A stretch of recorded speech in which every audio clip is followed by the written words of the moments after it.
Good morning, Happy to Grace Elementary School. This is Miss Barge and my boys Landon and Nolan. And we are bringing you The Lion, the Witch, and the Wardrobe, Chapter 7, A Day with the Beavers. While the two boys were whispering behind, both the girls suddenly cried, "Oh!" and stopped. "The robin!" cried Lucy. "The robin! It's flown away." And so it had, right out of sight. "And now, what are we to do?" said Edmund, giving Peter a look which was as much to say, "What did I tell you?" "Shh! Look!" said Susan. "What?" said Peter. "There's something moving among the trees over there to the left." They all stared as hard as they could, and no one felt very comfortable. "There it goes again," said Susan presently. "I saw it that time too," said Peter. "It's still there. It's just gone behind that big tree." "What is it?" asked Lucy, trying very hard not to sound nervous. "Whatever it is," said Peter, "it's dodging us. It's something that doesn't want to be seen." "Let's go home," said Susan. And then, though nobody said it out loud, everyone suddenly realized the same fact that Edmund had whispered to Peter at the end of the last chapter. They were lost. "What's it like?" said Lucy. It's a kind of animal," said Susan. "And Mommy has to be able to see it, honey. You can help me. And then, look, quick, there it is." They all saw it this time, a whiskered, furry face which had looked out at them from behind a tree. But this time it didn't immediately draw back. Instead, the animal put its paw against its mouth, just as humans put their fingers on their lips when they are signaling you to be quiet. Then it disappeared again. The children all stood there holding their breath. A moment later, the stranger came out from behind the tree, glanced all around as if it were afraid someone was watching, said, "Hush," made signs to them to join it under the thicker part of the wood where it was standing, and then once more disappeared. Meow. "I know what it is," said Peter. Meow. "It's a beaver. I saw the tail. It wants us to go to it," said Susan, "and it is warning us not to make the noise." "I see." "I know," said Peter. "The question is, are we to go to it or not? What do you think, Lou?" "I think it's a nice beaver," said Lucy. "Yes, but how do we know?" said Edmund. "Shan't we have to risk it?" said Susan. "I mean, it's no good just standing here, and I feel I want some dinner." At this moment, the beaver again popped its head out from behind the tree and beckoned them earnestly. "Come on," said Peter. "Let's give it a try. All keep close together. We ought to be a match for one beaver if he turns out to be an enemy."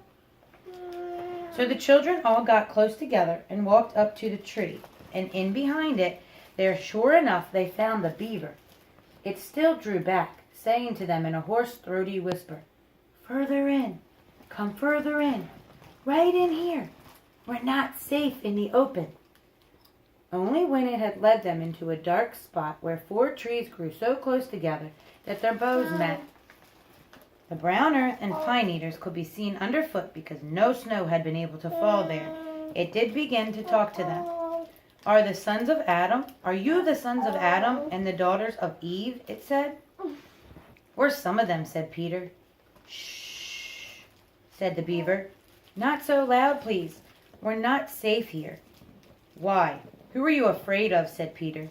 "There's no one here but ourselves." "There are no trees." "There are the trees," said the beaver. "They're always listening. Most of them are on our side, but there are trees that would betray us to her. You know who I mean." And it nodded its head several times. "If it comes to talking about sides," said Edmund, "how do we know you're a friend?" "Not meaning to be rude, Mr. Beaver," added Peter, "but you see we are strangers." All strangers.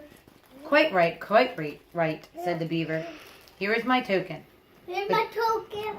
With these words, it held up to them a little white object. They all looked at it in surprise till suddenly Lucy said, "Of course, it's my handkerchief. The one I gave to poor Mr. Tumnus." "That's right," said the beaver. "Poor fellow. He got wind of the arrest before it actually happened and handed this over to me. He said that if anything happened to him, I must meet you here and take you on to... Here the beaver's voice sank into silence, and it gave one or two very mysterious nods. Then signaling to the children to stand as close around it as they possibly could, so that their faces were actually tickled by its whiskers, it added in a low whisper, "They say Aslan is on the move, perhaps has already landed." And now, a very curious thing happened. None of the children knew who Aslan was any more than you do. But at the moment the beaver had spoken these words, everyone felt quite different. Perhaps it has something happen to you in a dream that someone says something which you don't understand. But in the dream, okay. It feels as if it had some enormous meaning, either a terrifying one, which turns the whole dream into a nightmare, or else a lovely meaning, too lovely to put into words, which makes the dream so beautiful that you remember it all your life, and you are always wishing you could get into that dream again. It was like that now. At the name of Aslan, each one of the children felt a sensation of mysterious horror. Peter felt suddenly brave and adventurous. Susan felt as if some delicious smell or some delightful strain of music had just floated by her. And Lucy got the feeling that you have when you wake up in the morning and realize that it is the beginning of the holidays or the beginning of summer. "And what about Mr. Tumnus?" said Lucy. "Where is he?" "Shh," said the beaver. "Not here. I must bring you where we can have a real talk and also dinner." No one except Edmund felt any difficulty about trusting the beaver now, and everyone, including Edmund, was very glad to hear the word dinner. They therefore all hurried along behind their new friend, who led them at a surprisingly quick pace, and always in the thickest parts of the forest for over an hour. Everyone was feeling very tired and very hungry when suddenly the trees began to get thinner in front of them and the ground to fall steeply downhill. A minute later, they came out under the open sky. The sun was still shining, and found themselves looking down on a fine sight.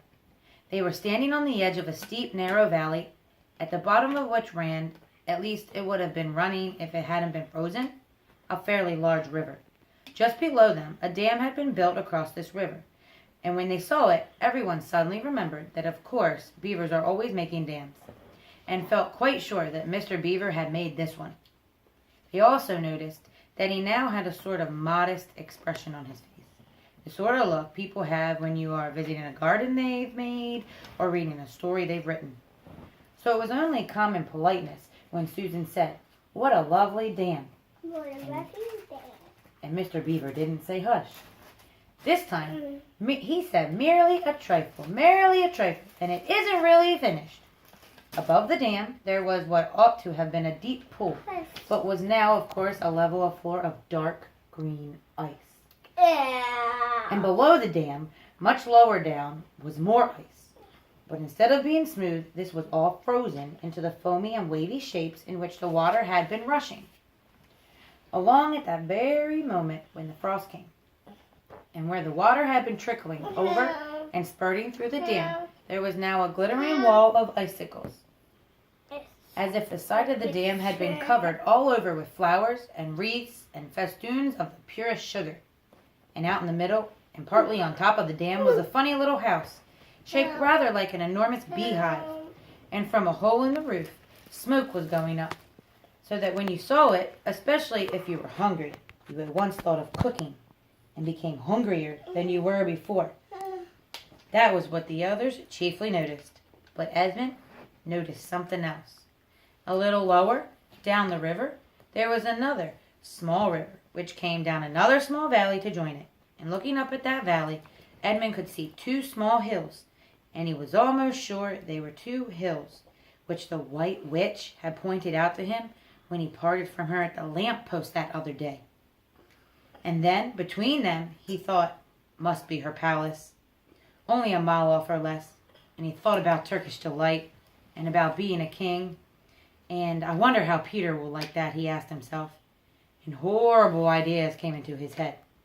Here we are, said Mr. Beaver, and it looks as if Mrs. Beaver is expecting us. I'll lead the way, but be careful and don't slip.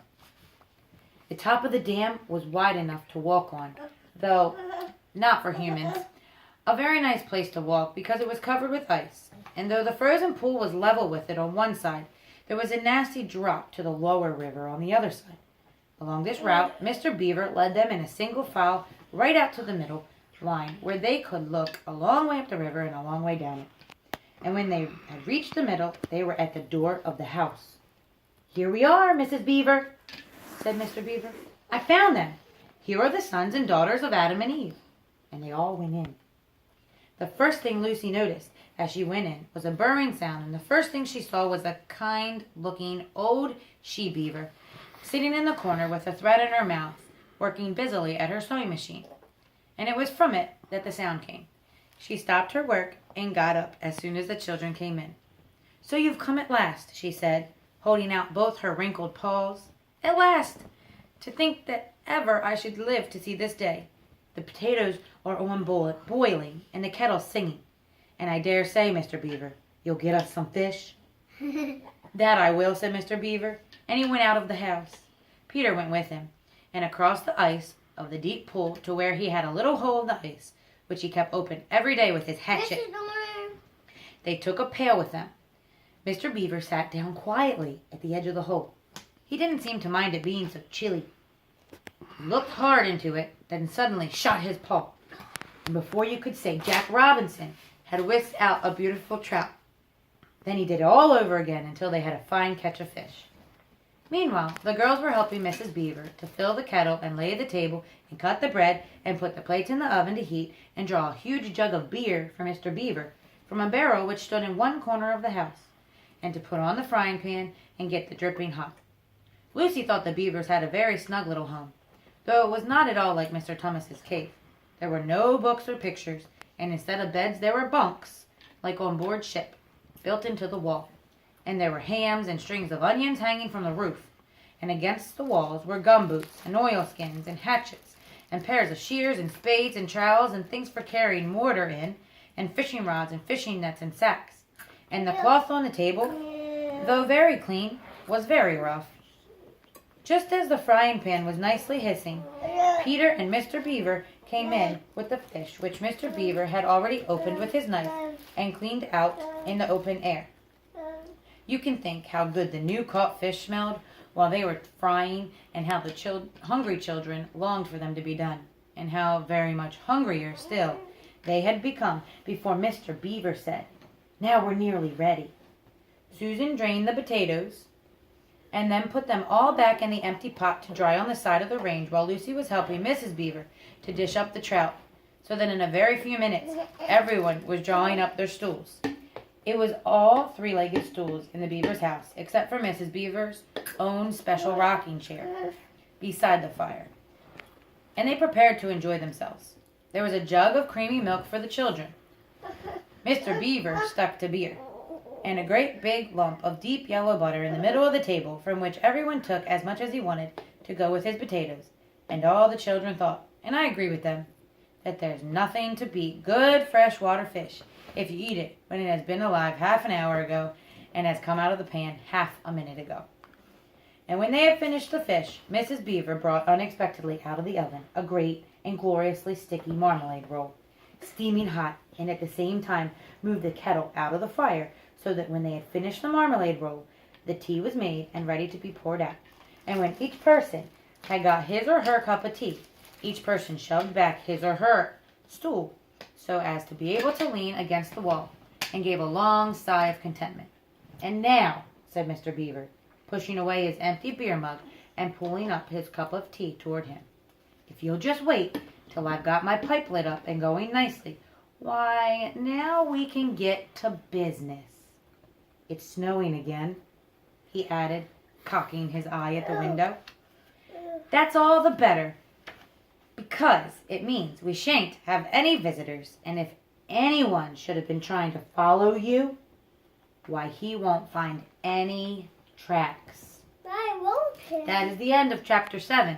I hope you look forward to reading chapter 8. Find out what happens in chapter 8 called What Happened After Dinner. Bye. Say bye. Nolan, say bye. Say bye-bye.